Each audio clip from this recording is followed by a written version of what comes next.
Hey guys, welcome back to the Golf Podcast. This is episode number 381, and today we're going to talk about one of what we think is one of the most overlooked pieces of golf equipment in your bag. It's also one of the most important. That's your grips. And you wouldn't believe if you're someone who's had grips as kind of like a secondary thought and just kind of regripped only when it was absolutely needed, when those things were down to like bare bones.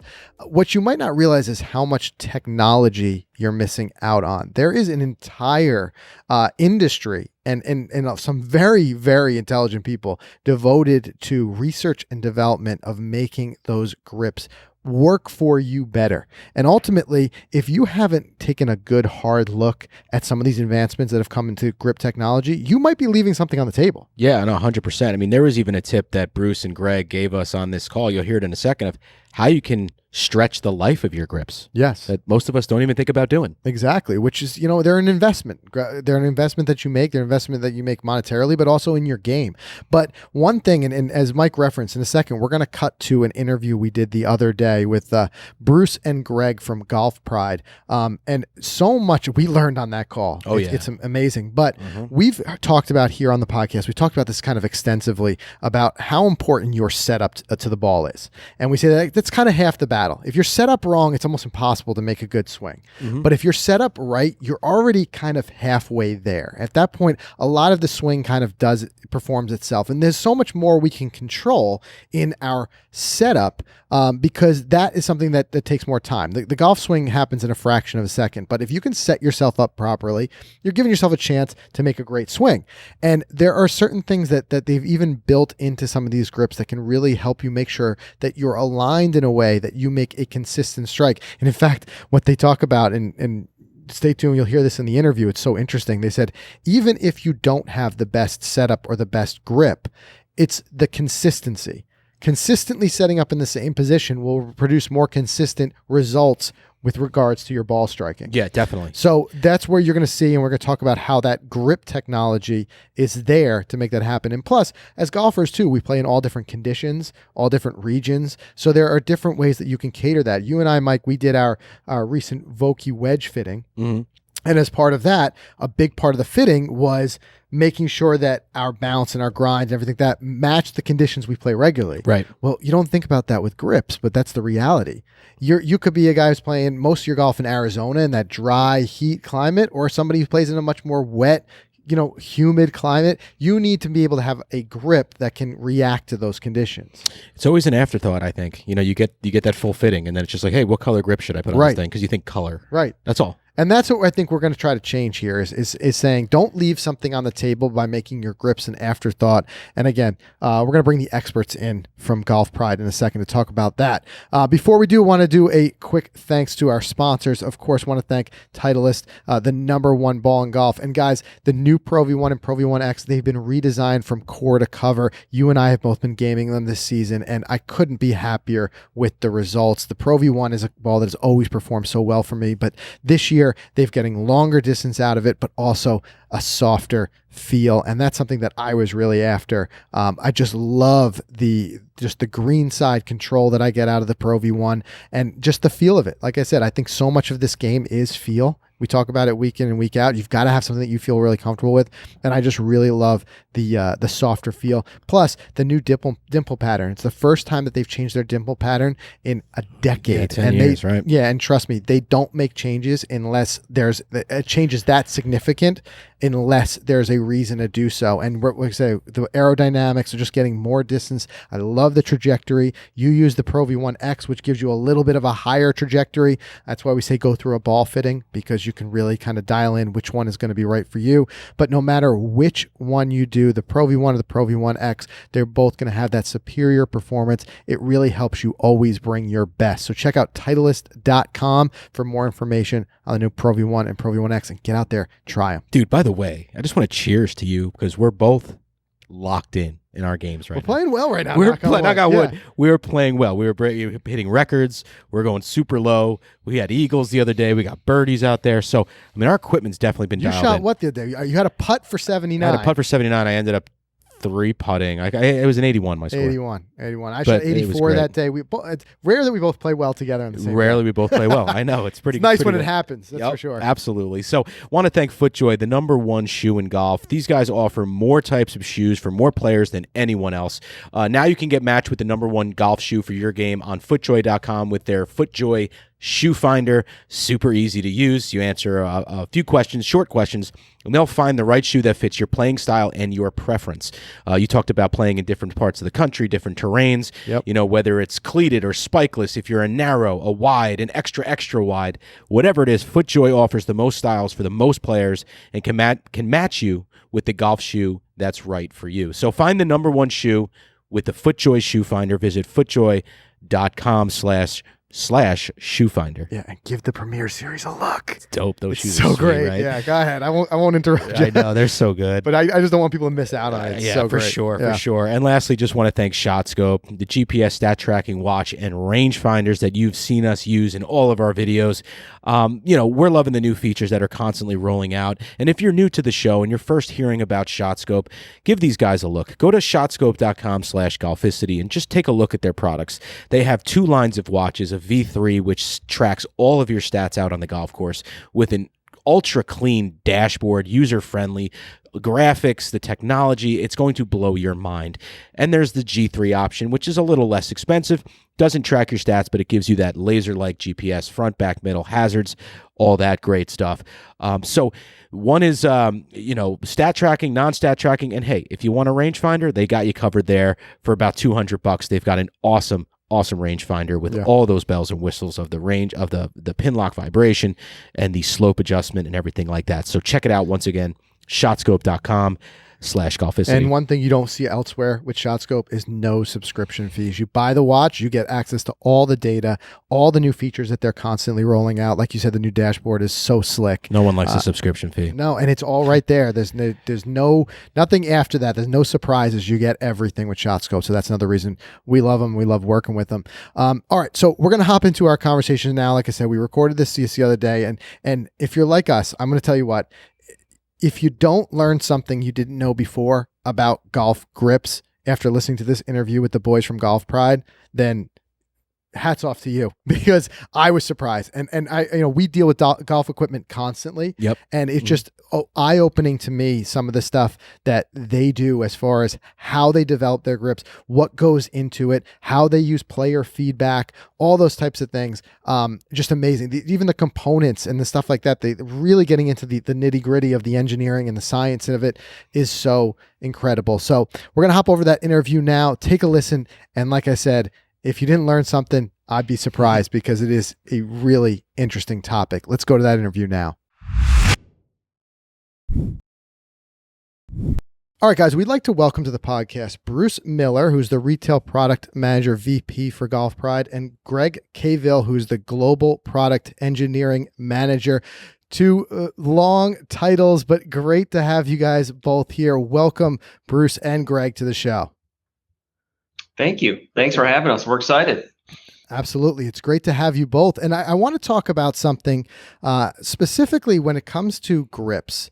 Now, you guys live it. You guys live the grip world. So maybe not so much for you, but for me, as a golfer, I just have this feeling like grips are one of the most widely overlooked bit of technology on the club. So often we're thinking about club heads and shafts, but our connection to the golf club is in the grip. And I just feel like it's too often overlooked.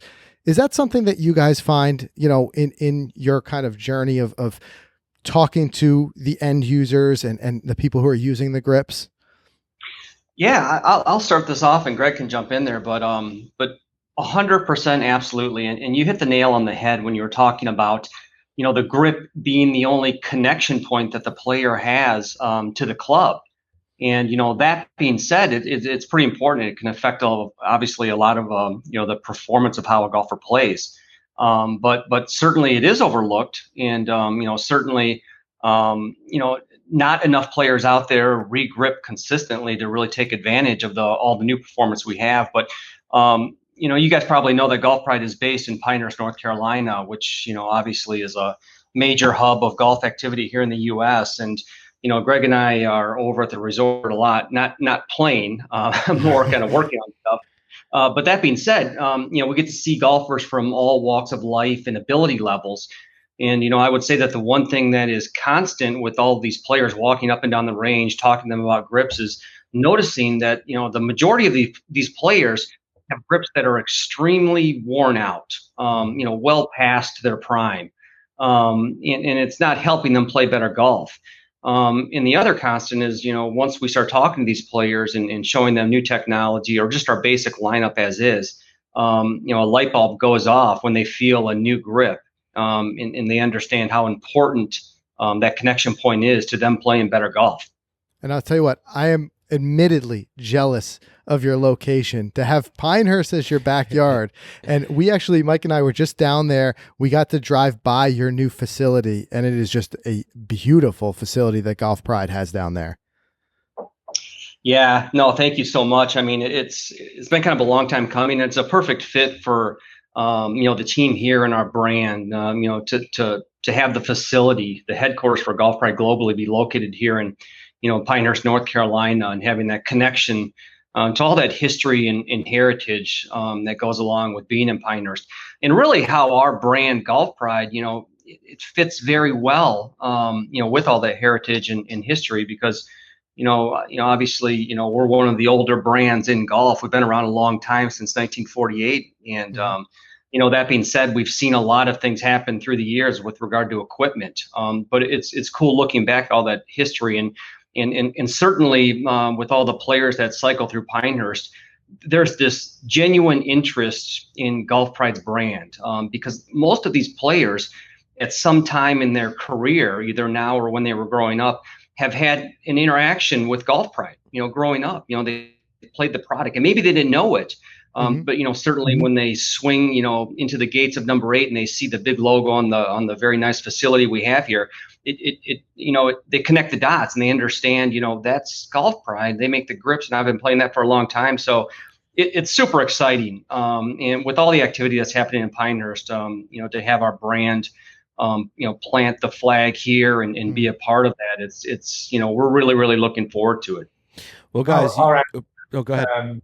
Just a little bit more, it's our heritage is really important to us, but at the same time, we're looking forward. We're always looking forward to how we can improve the product, and that's the purpose of the building here. It's to be more closely linked to the end user, to identify where we can really help out, where the common pain points are, and then develop those concepts as quickly as possible and these different solutions, and go back out to the customer base and either invite them in here, or we go straight out to the range and really get first-hand feedback.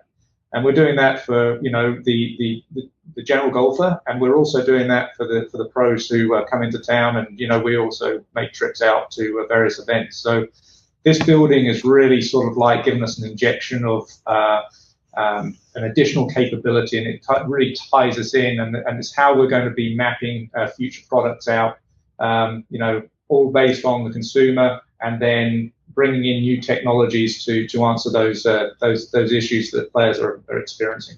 So you kind of just alluded to those new technologies. I'm holding these new Mcc Teams Grips here. They just came in, and I could just see by looking that there's so much technology that goes into developing these, I'm sure. And, you've alluded to player feedback, walking up and down the range, and you just talked about that other technology. So what is some of that other technology, and how does that translate into performance for golfers? So, yeah, it's a great question, and both of us have worked in the golf industry for a long time, and we've come from different avenues. But if I was to sort of like, I could take up the entire hour just talking about the science which goes into a grip, believe it or not. They're far, far more complex and involved than you would possibly imagine, just looking from the outside. Not only are we, working to provide a really high performance contact patch to the golf club and the connection, and we obviously influence that significantly. But we're also fighting the environment, the sun, the ozone layer, etc. Everything works against us. So we are a lot of our engineers and technicians are developing new compounds all the time, and that's all bespoke compounds. We're not buying stuff in. They're all the raw ingredients, and we develop for a specific need. So that might be high tack, high traction, durability, different colorways. Different colors will absorb different frequencies of light, and hence we also have to have that factored in heavily. But we are trying to provide product pillars that are easy to identify from the consumer standpoint. You know, it's easy to understand what the benefits of column A, column B, column C, for example. Not everyone swings the club the same, and everyone has a unique need. So that's what the team here is all about. It's identifying those needs, as mentioned before, and then coming up with the science to solve for that. And I think that's got to be a challenge, is taking something so complex and simplifying it for us to understand. Because as you said, as golfers, we want to know that you're putting the love and care of that, the granularly into like the components that are going into it. But what we ultimately just want is something that performs. So in a way, there's a lot of that's it's kind of like it's happening in the background, and it's something that it doesn't necessarily get to the spotlight, but it's what we don't see that makes the biggest kind of differences in how it actually works. So you're doing a lot in the background that we don't get to see. That's correct. And one of the things, and you mentioned it at the beginning of this podcast, is that, you know, the grip is often overlooked. And if you think about it, the common fitting practice and the process that individuals go through to get the optimum club, the last part of that jigsaw is typically the grip, and the selection of the grip. But if you think about it, the grip influences so many things, the tension in the hands and the forearms, etc.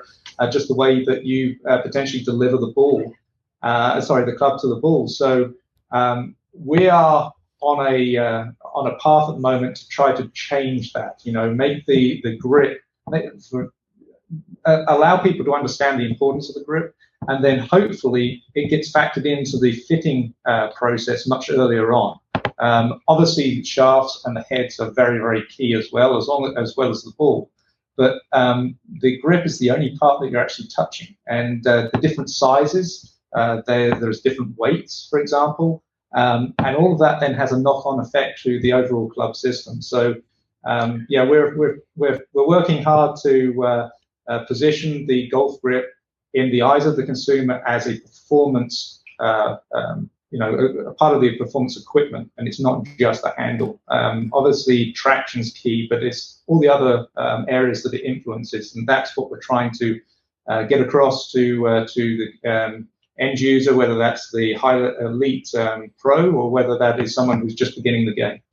Yeah, and I think that's what's so interesting about it, and that's what I said earlier about how it becomes a bit of an afterthought for us as golfers, and it shouldn't be. In this way, like we go through these fitting processes, which the great part about that is that they're becoming more and more prevalent for your everyday golfers. More and more golfers are going through the fitting process.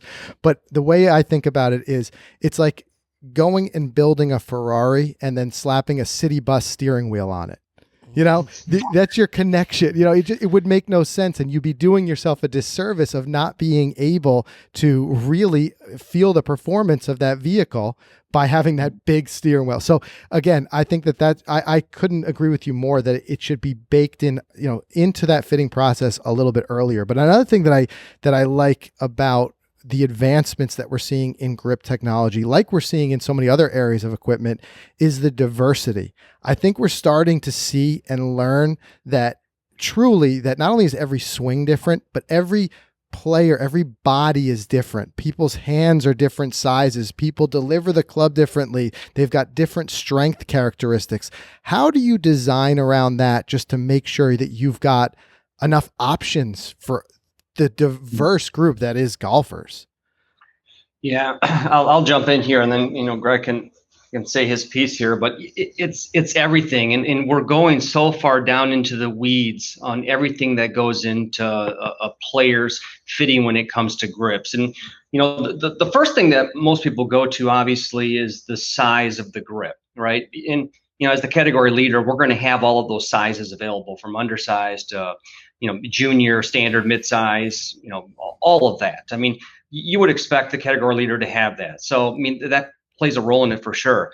But beyond the size aspect of it, you can get really far down in the weeds on how a player interacts with the texture on the grip, the material on the grip, the firmness or softness of that material, the taper rate of the grip, how the player's hand chemistry interacts with that material, if their hands, perspire a lot or they play in humid conditions. So how the grip is actually finished. It can have like a velvety finish. It can have a very, very tacky, shiny finish. So it's, we've been doing it for a long time, but we really started to, almost go back to square one with the new facility here at Pinehurst. And that's what Greg was talking about. Now that we have access to these thousands of players that cycle through here every spring in high season, it's bringing these players in and going through the process with them to redevelop how grips are fit. Because, Greg hit the nail on the head. If you go get custom fit for clubs right now, how they usually fit grips is it'll be a 2-hour session and there'll be 5 minutes left at the end of it. And they'll be like, what grip do you currently play? What do you want? What color? What size? That's essentially what the conversation is. And it's on us as the category leader in golf grips is to really redefine what that experience is, and certainly have all the testing and data to back up any position that we have. So it's something that we've been doing for a long time here, but we're really starting to get it together. So it's a very, very easy to understand process to fit grips, and it's something that can be scaled. I mean, it's something that you can literally drop into any club champion or any retail store, any pro shop. But we need to bring it down to the consumer level. So, we'll have thought of all the little things about golf grips, but we need to make it very easy for the consumer to understand and the fitter to understand, but make sure that the consumer, the player, at the end of the day is getting the best product that's going to help their performance. We're not talking about just handles here. We're talking about your only interaction with the club is the grip. And we need to have the full-on story to help fit them properly. Yeah, that makes a lot of sense. And there's so much of it. There's the empirical side of it of what could be the proper fit, but there's also the subjective thing of that with any part of a golf club, it should give you confidence. And that could be different for different golfers. It could be the look of it. It could be those types of things. So as you start to roll that out, if we've got some golfers listening and they're starting to raise those questions in their mind of, do I have the right grips for me? What resources do they have now that they can start to at least be asking the right questions and start to if they can't rely yet on their fitter, if it's still kind of an afterthought there, what can they do proactively to kind of feel like they've got the right grip for themselves? Yeah, sure. Yeah. So, I guess if you rewind a year ago, they didn't have much because everything was shut down. But now that everything is open up, there are several things they can do. I mean, obviously, the best way to get properly fit, is what we've said for years. You want to go to somebody that's an experienced fitter, that's a PGA club professional, that can kind of walk you through the process. Now, obviously, we're working right now to redefine what that process is. But if they're just sitting at home, they're trying to figure out, what's the right grip for them. A good resource to start is obviously our website, because, we can walk everybody through the full product range, ways to do a static fitting as far as some measurements of hand and palm size and all of that stuff, to lead them down the right road. Now that being said, we totally understand that it can be an overwhelming process or experience for a first timer if they're trying to figure out what grips to get. If you walk into a typical retail store like a PGA Tour Superstore, Golf Galaxy, Dick's Sporting Goods, they all carry Golf Pride products. But when a consumer walks in there, they're literally faced with 150 baskets with all these different grips in there. I mean, it can be very, very overwhelming. Yeah. But I would encourage a player to certainly seek advice on this, because there's several things that the player can do to really drill down to the right, kind of bucket of grips to look at. But what you want to do is, first of all, you want to look at the hand size. I mean, so you can drill down, you get the proper size and how that affects performance. But another big thing to look at is what conditions does the player play in most of the time? Mm-hmm. Now there's some guys out there and ladies that, they travel around, they play in all different weather conditions, and you want to consider like an all-weather grip, kind of a hybrid grip that can cover any type of conditions. But if somebody's living down in Florida and they're a heavy hand sweater, then we would certainly encourage them to look at something to mitigate that moisture. And that's going to be a full cord or a heavy texture grip. It's going to feel different. It's going to feel probably a little bit rougher, but there's no substitute when it comes to mitigating moisture. You want to have that cord which kind of wicks away and absorbs some of that moisture. So from hand size, to playing conditions, a player can land on something that's going to be pretty close to what they need. And obviously, as Greg was talking about with the facility here, we're going to, really blow that out and have a system that's going to go much, much deeper than that. But it's going to go deeper, but it's going to be easy for the consumer to understand exactly what's going on, to fit themselves. Because at the end of the day, we totally understand that, a lot of people order their grips online right now. They're not going to get to the store. And we have to have a process for them to, vet all the many, many SKUs that we have to arrive at the right product. It's funny that regional example you gave. You guys can kind of feel our pain here being in Pinehurst. Similarly, Mike and I did a wedge fitting, and we play majority of our golf up here in the Northeast under these types of conditions. I would say 80 to 90% of our golf is played up here. Then we went down to Pinehurst, right? And completely different ground conditions. And we're trying to hit the same shots with, like, let's say a 60-degree wedge. And it was a disaster, right? Mm-hmm. So we messaged Aaron Dill, who's the Vokey wedge guy that we work with. And Aaron said, guys, you can't hit those shots with that bounce down there. It's just not going to happen. And what that made me think when you said that about that conditions like with Florida, this is where you can, if you're not, there's the benefit of being properly fit to really start to hone in and dial in, but there's also where it can work against you if you don't have the right thing. So I'm so glad that you mentioned that, Bruce, because you're saying, like, you're raising the right question, so you're not working against yourself. And then one other thing I would recommend is there's a lot of new designs out there, which we see quite a bit of people just playing with what they've played with year on year. And I would challenge anyone just to make sure that you're always looking at the new options. One example, even from for myself, for years and years I was playing a 58 rib grip. Okay, and then I was plastering multiple layers of tape under it to get it to a point where it was comfortable.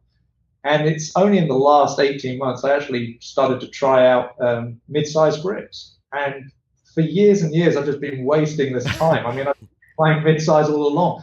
And I think it was because, I was following trends that you see out on tour or whatever. But it's so important to keep looking, and because the market is definitely evolving. It's becoming much more technology focused. We are understanding more and more, and we're certainly putting in significant amount of investment in terms of answering just the question that you raised at the beginning here. Making it as simple as possible so people can really understand the benefits of these key designs. But don't just revert back to what you've used in the past. I challenge anyone just to go out there and have a look at some of the new designs, and even if it's within the same product family but a different size. I found personally that I find it much easier to control. It's more comfortable on the mid-size, and it's a heck of a lot more easier to install, not having to put all those layers of tape on and then obviously pull them off and trying to re-grip. So there's a whole host of benefits here, but I always encourage people to go and have a look at the latest and greatest. You'll be surprised just how, for example, on the comfort category, the CP range, CP2, we've got a new member of that family which we'll be launching shortly.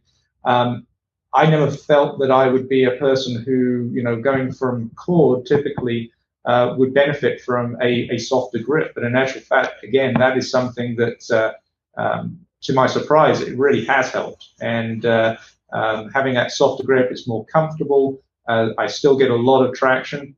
And then just the sizing, having that mid-size for me is definitely the sweet spot. So again, just go out and have a look at the website.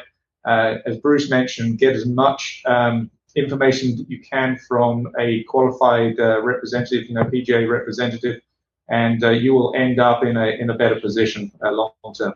And we do say that so often, Mike. We tell our listeners, because we've experienced it firsthand, is to every once in a while reevaluate those new options that are out there, because there are guys like yourselves, who are working so hard on developing new things. And if we don't know about them, if we're not aware, if we're not educated shoppers as golfers, we're potentially leaving performance on the table. And speaking to that new technology, one thing I want to ask you about is this Align technology. Can you tell us a little bit about that? Sure. I'll kind of start this one out, but yeah. So Align it was interesting because I'll kind of start the whole story with our relationship with the players on the PGA Tour. Very, very fortunate. At any event on tour, 80+% of the field is going to be playing Golf Pride product. And not one is paid an endorsement dollar to do so. They play because it's the best. So we're very, very proud of that. But that being said, with so many players on tour, week in and week out using Golf Pride, we have a tremendous advantage because we can look at the data of exactly what they're playing. We can look at it, stack it up, cut it up, and really pick out trends. And this has really helped fuel a lot of our innovation through the years, looking at the best players in the world, the tip of the spear, these top of the pyramid guys, where they just have incredible touch and feel. I mean, I could spend an hour telling you some stories about the players and some of the feedback that they've provided to us. And it's just absolutely, it's just will blow your mind how sensitive their hands are. They're very sensitive guys on tour. Yeah. So, that being said, we started to look at what they're using. And what we saw was a third of the players that use Golf Pride, which is most of the tour, were using grips that had a traditional reminder rib in the back of it. And Greg was touching on this because he said he used to play them. But a traditional reminder rib is that, that ridge, that linear ridge on the back of a golf grip. With the traditional ones, it's poking through the material wall. So you install it, and it turns a grip from cylindrical into something that has a little ridge on the back. That's, as you measure it, it's not that tall, but you can feel it. Players can feel what that is.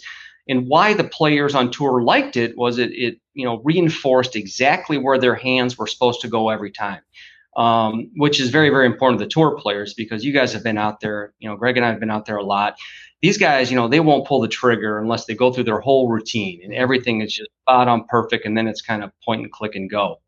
But the players were taking advantage of this technology. But when you looked on the retail side of things, in North America primarily, we did not sell any grips with reminder ribs anymore. We used to way back in the day, but not anymore. Literally all of our grips sold in North America at the time were round golf grips.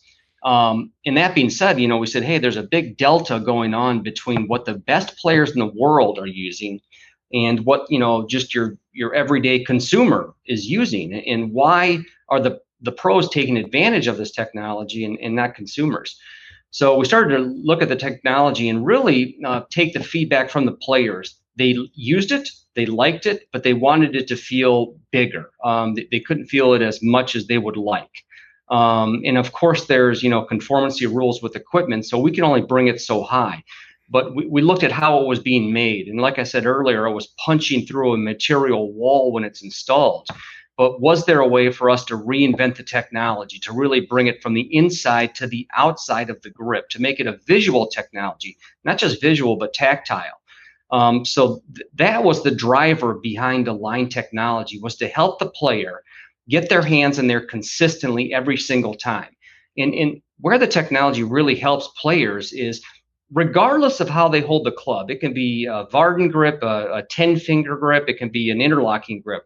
And even if it's not like a picture perfect placement of hands on there, if a player can get their hands in there the same way every single time, it's going to help them play better golf before they even hit a shot. If they can just repeat that grip, they're going to play better golf. And that being said, I've seen some guys that have horrible grips. I mean, just a real homegrown motorcycle style grip. I mean, it's not textbook, but they've figured out a way to repeat it. And these guys can shoot zero. And that's what we're trying to help the general consumer with that uses Golf Pride, that uses Align technology. This isn't going to give you a perfect grip. You go to an instructor for that. But what this is going to do is help you get your hands in there consistently every time. And I promise you're going to play better golf because of it. It's a way that we can influence feedback, club feedback, to drive consistency and obviously confidence. So the Align that you would have seen at retail, here's the tall velvet version. We do it in the MCC Classic, the Plus 4, and also the Z Grip as well. And it's interesting.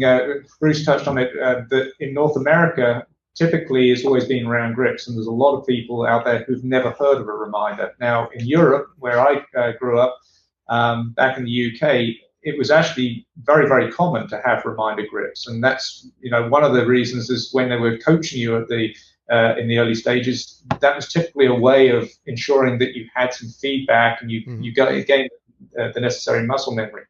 But here, there has been a definite increase in the awareness now through the Align technology.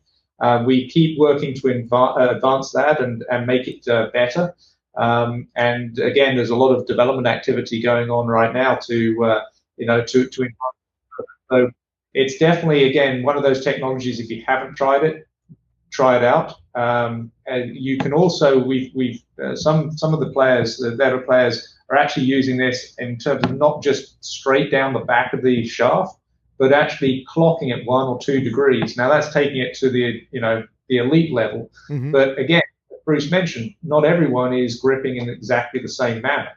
But the Align is there to provide you with the necessary feedback and give you the confidence that yes, you are holding the club the same every single time. So you can also experiment, as I say, with the clocking of that Align strip to ensure that if you're a strong grip user, then you can bias it to that direction. And likewise, if you play with a weak grip, you can back it off a little bit. So it's a technology which definitely has benefits, and we have it in 4 product pillars for people to try, both in standard and mid-size. Well, it makes a lot of sense, and we all know golf is hard enough, and it's even harder to be consistent with a moving target.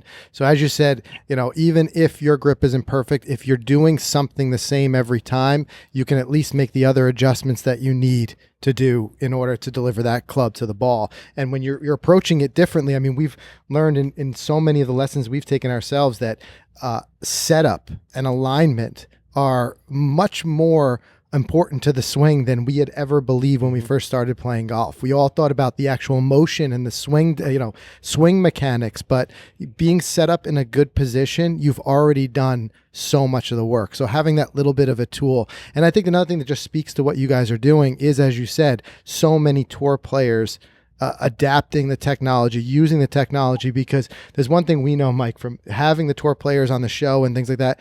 These guys, they're playing for their living. They're playing for a lot of money every week. They don't adopt something just because it's the latest. They truly don't. They'll wait to make sure that it's the right thing for them. So when they do adopt the technology, a lot of thought has certainly gone into it. That's for sure.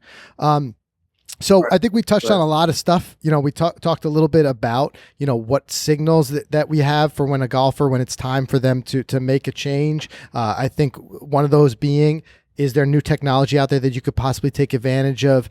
Is there some sort of change to the region or wherever you're playing? We talked a little bit about how golfers can start to make sure they're fit right, working with a fitter as that technology rolls out, or visiting your website and at least starting to educate themselves. But before I let you go, tell us, is there a few more things? Is there anything else that we're kind of haven't introduced in the conversation yet, as far as how golfers can find out more about Golf Pride products and how they can make sure that they're really doing the right thing? They're not doing a disservice to their game from a grip standpoint. Yeah, for sure. Well, yeah, I'll kind of start this out by saying by next year we'll be ready. So the best way they're going to find out about Golf Pride is make that pilgrimage to Pinehurst, North Carolina. Hey, as if we needed another excuse to go to Pinehurst. Right. Now everyone, you have one. There you go. Yeah. Exactly. So, but that's what we're working on right here, is to have a whole full-on retail experience for the consumer. So they can come to Pinehurst, they can play the resort, but they can stop by here and go through a full-on custom fitting. They can meet personalities like Greg Cavill and talk to us at Golf Pride, but certainly get some insight into grips and really start to use that full-on custom fitting process for grips that we're developing right now. But yeah, I mean, it's one of those things. And I'm so glad you guys had us on here, because I do think that the work that we've done the last couple of years with the new products and new technology that we've been launching, it's getting people's, and I call it, their grip intent to go up. They're starting to think about grips as being this performance equipment. And it's having like the newest, latest, and greatest. I mean, it kind of gets them in the door. It gets them kind of thinking about product. But once we have them, once they realize that the technology can benefit them, help them play better golf, then they're going to get into that regular seasonal cadence of regripping their clubs. Because Eric and Greg and I, we talk about this a lot. I mean, certainly, we have something for every golfer that's out there, all ability levels, from tour pros all the way down to recreational players. But, it's getting those people to recognize that regripping is important. And it's not something that you can do once every 10 years. And believe it or not, I mean, there's players out there that they simply do not know that you can regrip your clubs. Because we see it all the time at the resort. It's unbelievable what some of these players out there are using. And some of these guys are like good players. I mean, they're like low handicappers, and they're playing a dry rotted victory from 1978. I mean, it's just unbelievable what we see. And once they interact and experience, the latest and greatest, just a new grip in general, the light bulb goes off. But that's on us to develop the custom fitting process here for grips, but B, just keep coming at these consumers with the latest and greatest in technology as far as golf grips go. And that's what we're happy to be doing. And we're just thrilled to be here in Pinehurst to be working with these consumers to pump this stuff out as quickly as possible. But just know this, I mean, everything that we come out with, I mean, there's a lot of thought that goes into it, a lot of testing that goes into it, and not just with tour players. The bulk of the testing right now is done with those consumers, and we're just super excited about it. And we can feel it happening here with golf grips. Yeah, it makes sense. Oh, sorry, I didn't mean to cut you off there, Greg. Go ahead. You can. I was going to say that just as an add in there, just taking care of your current grips can help. It's amazing that people will take time to wash the heads of the club, but rarely will scrub the grip. And you can certainly help yourselves out by a little bit of warm soapy water, and then rinse it off and dry with a towel, and you'll be amazed just how much traction you'll improve. But not everyone's into performance, and we understand that as well, and therefore there is also the desire, on terms of products, and there's like a fashion. So that's why we also bring out, for example, Mcc Teams and Mcc +4 teams, where you are able to sort of like customize the look of your clubs through different colorways and your allegiance to various teams of the world. So we're not just there to offer the best performance you can possibly get, but we're also trying to widen that breadth of product to fulfill the desires of players. So whether you're supporting your local team, or whether you just want a multicolored grip, a set through the entire bag, and there's always options there. So again, take a look at our website. The direct-to-consumer channel is growing very, very quickly, and there's some really unique products on there as well, which people may not be aware of, that you can order and have shipped directly to your house. Yeah, I'm glad you brought that up, because we talked so much about performance, but it is so true. And one of my favorite things about the game is it's one of the few games, one of the few sports where you can truly express your individuality through anything from the way you dress while you're out there with the golf style and golf fashion, to the clubs and the way you accessorize them, and the way you can, and again, it just gives us more options. So I think you're right. I think you're 100% right that the work here is just to get the word out, so that golfers are not leaving these things on the table, these options, this performance options, because the reality is, we know as golfers, if there's something that we think is going to help us play a little bit better, we're going to gravitate towards it. It's like a magnet. So I think it's just that awareness. Once more and more golfers become aware of it, you're going to start to see that they're going to take advantage of it. And that's why, we really appreciate you guys taking the time to come come on the show. It was great to do this and get a chance, because as we, Mike and myself, start to educate ourselves a little bit more on it, we want to share that information with our listeners. So this has been incredibly educational. Guys, we appreciate having you both on the show, and hopefully we'll get to check in again soon, and hopefully someday, what you're thinking, right? Got to get down. Gonna be looking for flights. He's looking for flights. Right. Yeah, we got to get there and check out the facility firsthand and really feel what it's like to go through that full gripping experience. So I'm sure we'll get a chance to do that. But in the meantime, guys, thank you so much for coming on the show. It's been great having you. Thanks, guys. All right, guys. So did you learn something? Yeah, we learned plenty. We learned plenty, man. I'll tell you what, that was interesting. And then that's one of those things too, like I feel like we could just keep going and keep talking about it. And prior to some of this revelation that we're having and learning ourselves about golf grips, I didn't even know all that went into it. We've been fortunate enough to work with some great fitters who have brought up to us some of the different things you can do with golf grips and some tapers and some sizing and stuff like that. But previous to that, any other time I've ever bought golf clubs, I agree, it was an afterthought for me. I looked at a color I liked and picked it out, and that was it. But I think that this is another way that we're getting some of the equipment and technology that was only available to the highest echelon of pro golfers is now coming to everybody. The fact that you're getting, companies like Golf Pride that are developing these resources for fitters that are eventually will pass down to the end users, to the golfers, of saying like, here's how to properly fit someone. You've got all this technology, but it doesn't mean it's right for each person. Each person is going to be able to benefit differently. So make sure that you match the right person with the right grip. So I think this is something you're going to see. It's going to be on the horizon as you go out there and you start to go for new golf clubs and get fit. You're going to start to hear more questions that are going to be geared towards fitting you into the right grips. And trust me, once you've had the right grips in your hands, it makes a world of difference. Definitely. In the meantime, though, check out the Golf Pride website. We'll link to it in the show notes. You can get to that by going to golficity.com/episode 381. Also, we'll put it in the video description on YouTube. But check that out. There is, like I said, there's information there that'll help to steer you in the right direction. And once you see that, you'll see there's just so much information. There's so much development that's kind of come into this area of the golf game. And I'll tell you what, I'm interested. We didn't have the PGA show last year. When we get back down there, checking out the Golf Pride booth and getting a look for some of the stuff that they have. Yeah, that's right. We got to get to Pinehurst and I told my wife the other day after we did this interview, I said, hey, I gotta hop back to Pinehurst. I gotta go back, I think, for a couple days. Yeah. You see a facility like that and you got to get back. Absolutely. But anyway, guys, that's everything we have for you this week. Special thanks again to Bruce and Greg for joining us on the show this week and sharing some of that information that they have on the new developments in grips. And like I said, hopefully you guys learned something. I know we did. We'll be back again next week. As I said before, you can get to the show notes by going to golficity.com/episode 381. And we'll see you all again soon.